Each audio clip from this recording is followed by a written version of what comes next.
নমস্কার, আমি তনুশ্রী। জ্যোতিষ আলোচনায় সবাইকে স্বাগত জানাই। আজকের আলোচ্য বিষয় হলো মিথুন রাশি বা লগ্নের মার্চ মাস কেমন যাবে। মার্চ মাসে দেবগুরু বৃহস্পতিকে আমরা কিন্তু মিথুন রাশিতেই পাবো। প্রথমে তিনি বকরি থাকলেও 11ই মার্চের পর থেকে কিন্তু দেবগুরু বৃহস্পতি তিনি মার্গী হয়ে যাবেন। এই মার্চ মাসে আমরা মিথুন সাপেক্ষে তৃতীয় ভাবে কেতুকে পাবো এবং নবম ভাবে রাহু, মঙ্গল এবং বুধকে একত্রে অবস্থান করতে দেখব। 14 তারিখ পর্যন্ত আমরা রবিকে কিন্তু কুম্ভ রাশিতে পাবো এবং 15 তারিখ থেকে সে কিন্তু মীন রাশিতে চলে যাবে।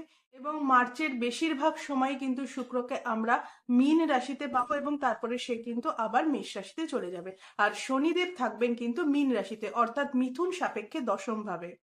মিথুন সাপেক্ষে তৃতীয় ভাবে কেতু অবস্থান করে রয়েছে, ফলে ভাই বোনের সাথে কিছু সম্পর্কের অবনতি হওয়ার কিন্তু সম্ভাবনা মিথুন রাশি বা লগ্নের মানুষদের ক্ষেত্রে মার্চ মাসে রয়েছে। যেহেতু তৃতীয় ভাবে কেতু অবস্থান করে রয়েছে, তাই মিথুনের ক্ষেত্রে কিন্তু অলসতা এটা কিন্তু থাকবে। এছাড়া যারা বিবাহ করতে চাইছেন তাদের জন্য কিন্তু এই মার্চ মাস বেশ শুভ একটা সময়। মিথুন সাপেক্ষে নবম ভাবে রাহু মঙ্গল যোগ তৈরি হচ্ছে, ফলে বাবার শরীর স্বাস্থ্য নিয়ে কিন্তু মিথুনকে অনেক বেশি সতর্ক থাকতে হবে। এছাড়া বাবার সাথে সম্পর্কের ক্ষেত্রে কিছুটা জটিলতা বৃদ্ধি পেতে পারে। যেহেতু পুরো মাস ধরেই বুধ মঙ্গল এবং রাহুর সাথে যুক্ত হয়ে অবস্থান করবে, তাই মিথুনকে কিন্তু হঠকারী যে কোনো সিদ্ধান্ত এড়িয়ে যেতে হবে। 11ই মার্চ দেবগুরু বৃহস্পতি কিন্তু মার্গী হবেন, ফলে মিথুনের যে সকল জাতক জাতিকারা শরীর নিয়ে ভুগছিলেন তাদের ক্ষেত্রে কিন্তু শারীরিক উন্নতি এটা হতে দেখতে পাওয়া যাবে। এছাড়া যারা এতদিন ধরে সঠিক ট্রিটমেন্ট পাচ্ছিলেন না, তাদের ক্ষেত্রে কিন্তু সঠিক ট্রিটমেন্ট পাওয়ার একটা সম্ভাবনা তৈরি হচ্ছে। মিথুনের ক্ষেত্রে মানসিক চাপ, টেনশন, অস্থিরতা অনেকটাই কমতে দেখতে পাওয়া যাবে। মিথুন পারবে ব্যবসার ক্ষেত্রে উন্নতি করতে।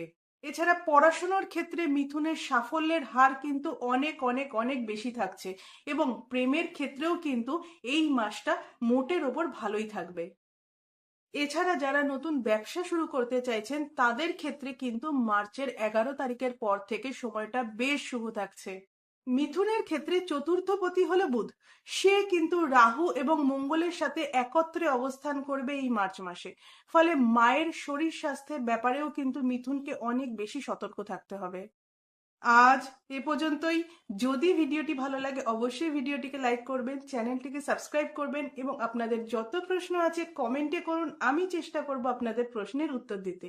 সবাই ভালো থাকুন, সুস্থ থাকুন।